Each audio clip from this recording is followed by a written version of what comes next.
Salut à tous, c'est Gladys, j'espère que vous allez bien. Aujourd'hui, je vous retrouve dans une nouvelle vidéo pour faire mon book haul du mois de janvier. Et j'ai été hyper raisonnable en janvier, franchement, je suis trop fière de moi. Oui, je me jette des fleurs avant même de commencer la vidéo, mais que voulez-vous, il faut le souligner, c'était un mois dans lequel j'ai été très raisonnable. Techniquement, j'ai acheté qu'un seul livre ce mois-ci. Alors du coup, je vais vous présenter tout ça parce que, bon, même si je n'en ai acheté qu'un, j'en ai reçu pas mal. Et vraiment, il y a des pépites dans le lot, donc faut vraiment que je me dépêche de vous présenter tout ça. Alors on va commencer tout de suite avec les mangas, il y en a deux ce mois-ci. Le premier d'entre eux c'est le tome 7 des Carnets de l'apothicaire. À vrai dire, je n'ai lu que le premier tome des Carnets de l'apothicaire et c'est mon mari qui l'a acheté pour lui, mais du coup je le présente aujourd'hui parce que je considère comme étant un livre qui a rejoint ma pile à lire, tout simplement parce que j'ai envie de lire toute cette saga. J'ai adoré le premier tome et du coup forcément j'ai envie de continuer cette saga un jour ou l'autre. Ici on y suit Mao Mao qui est apothicaire et qui du jour au lendemain va se retrouver à travailler à la cour de l'empereur et qui va être témoin d'infanticide et du coup va tout faire pour essayer de sauver ces personnes tout simplement. Et vraiment j'ai adoré le premier tome de cette saga et du coup j'ai envie de lire la suite, mais on en est déjà au tome 7 et j'ai pas avancé. Le deuxième manga que j'ai à vous présenter aujourd'hui, je l'ai lu à peine, je l'ai acheté, il s'agit du tome 4 de Sign of Affection de Sumo Ishita. C'est clairement une bulle de bonheur, un manga dans lequel je suis toujours ravie de me replonger. Il est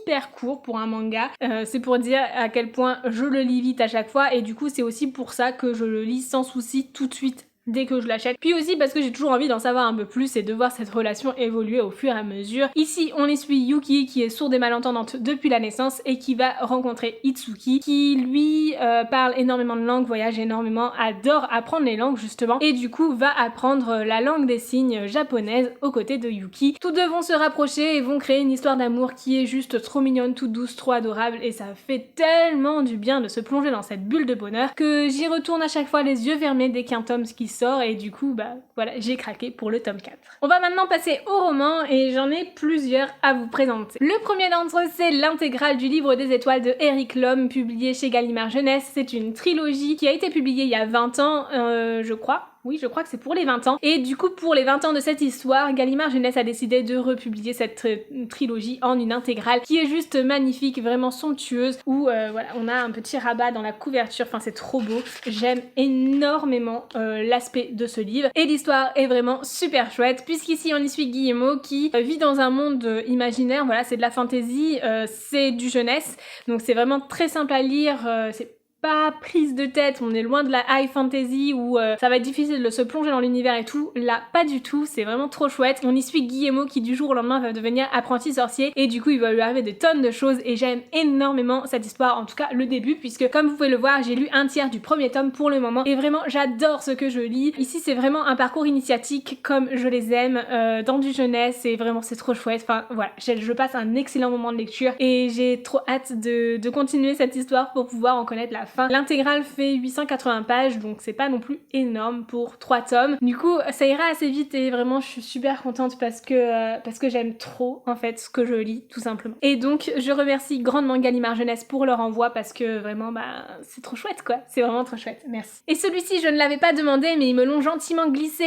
dans le colis puisqu'il est sorti en même temps que l'intégrale des 3 tomes. Il s'agit cette fois-ci d'un tome 4 du livre des étoiles, mais cette fois-ci non pas écrit par Eric Lhomme mais par Jimmy Blin. C'est à la base une fanfiction qui a été publiée en roman en fait comme étant une suite finalement de cette trilogie et vraiment je trouve ça trop chouette et j'ai hâte de le découvrir. J'en dis pas plus, j'ai juste trop hâte de découvrir cette histoire et de voir comment Jimmy Blin a pu s'approprier en fait cette histoire qu'il aimait tant et dont il était fan, tout simplement. Ensuite, je vous présente une réception que j'ai eue de la part de Lumen, que je remercie grandement pour cet envoi. Il s'agit des monstres de Rookhaven de Patrick Kenny, qui est illustré du coup par Édouard Bétisson. Et vraiment, j'ai adoré cette histoire, ça a été une excellente lecture, j'adore l'ambiance de ce roman et pour moi ça aurait été tellement parfait qu'il sorte cet automne pour Halloween. Ce livre a l'air juste trop bien pour cette saison, c'est trop chouette. Il y a des illustrations dans le roman, alors j'essaie d'en trouver, par exemple ce genre de choses qui sont glissées un petit peu partout et voilà, et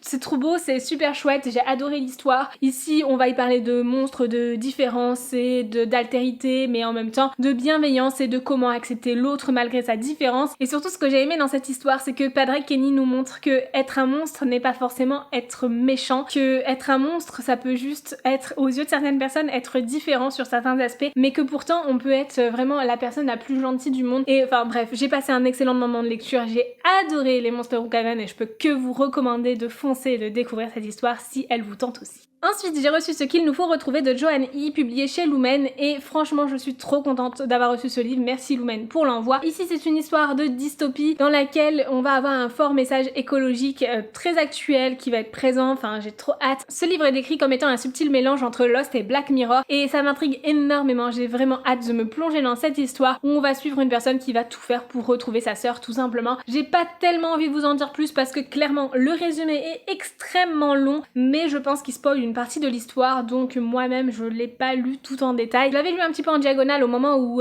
j'ai reçu le communiqué de presse, mais surtout ce qui m'a marqué et ce qui a fait que j'ai vraiment craqué, ce sont les mots-clés qu'ils nous avaient donnés. Et vraiment, je vous recommande à 1000% de foncer pour découvrir cette histoire parce qu'elle a l'air juste trop chouette. Enfin, j'ai trop hâte et je pense que je vais le lire très prochainement, en février, je l'espère. Ensuite, j'ai reçu également Le Dernier Né, donc de Noémie Bourgois, que vous pouvez retrouver bientôt sur son site internet en format relié. Merci Noémie de me l'avoir envoyé après m'avoir envoyé le service presse en format numérique dans le cadre des Auto Edition Awards. Vraiment, j'ai eu un tel coup de foudre pour ce livre que Noémie a été trop gentille de me proposer de me l'envoyer en format relié. C'était vraiment trop chouette. Si vous voulez en savoir un peu plus sur cette histoire, je vous en parle dans ma dernière vidéo des Auto Edition Awards, mais vraiment c'était trop bien. Ici, c'est un univers de dystopie dans lequel on va suivre un monde où toute la population est devenue stérile et où le seul moyen qu'elle a de se reproduire et surtout où le seul moyen les gens ont pour avoir des enfants, c'est de finalement les adopter auprès d'un institut en fait qui exploite certaines jeunes femmes pour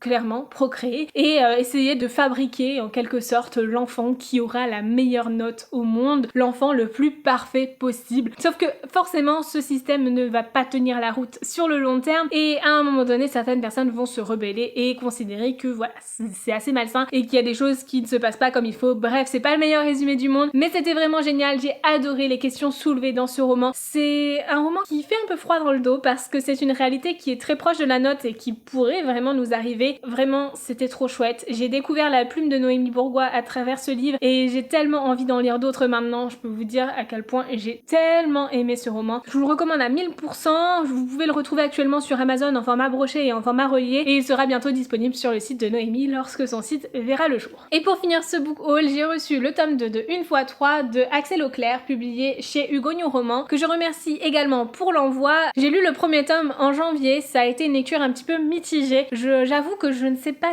trop si je vais me lancer dans le tome 2 tout de suite ou pas. Quoi qu'il en soit, je pense que je le ferai un jour ou l'autre parce que j'ai envie de donner une deuxième chance à cette histoire et surtout c'est une duologie donc j'aimerais en connaître la fin à un moment donné. Et ici on va suivre Neil, en tout cas dans le premier tome on y suit Neil qui a vécu 3 ans séparé de ses frères et qui d'un coup va retourner les retrouver en fait et puis ils vont habiter ensemble en colocation. Ils ont une relation très fusionnelle puisque ce sont des triplés et voilà ils ont une relation un petit peu particulière et ses frères ont un petit peu de mal à accepter que Neil soit une femme adulte maintenant qu'elle est évoluée et qu'elle ait aussi envie de plus et de relations avec certaines personnes, dont Wade qui est le meilleur ami de ses frères. Enfin bref, je vous laisse découvrir cette histoire. C'est une romance assez humoristique et vraiment complètement décalée. Ça ne l'a pas complètement fait avec moi. Si vous voulez en savoir un peu plus, je vous invite à regarder ma vidéo bilan lecture du mois de janvier ou alors à aller lire mon avis sur Instagram. Mais sachez que je vous invite toujours à vous faire votre propre opinion sur chaque livre que je lis, tout simplement parce que les avis sont subjectifs. Voilà, c'est tout pour ce book haul. J'espère vraiment que cette vidéo vous aura plu. N'hésitez pas à me dire dans les commentaires si certains de ces livres vous font envie. Et sur ce, je vous fais de très gros bisous et je vous dis à très bientôt dans une nouvelle vidéo. Ciao!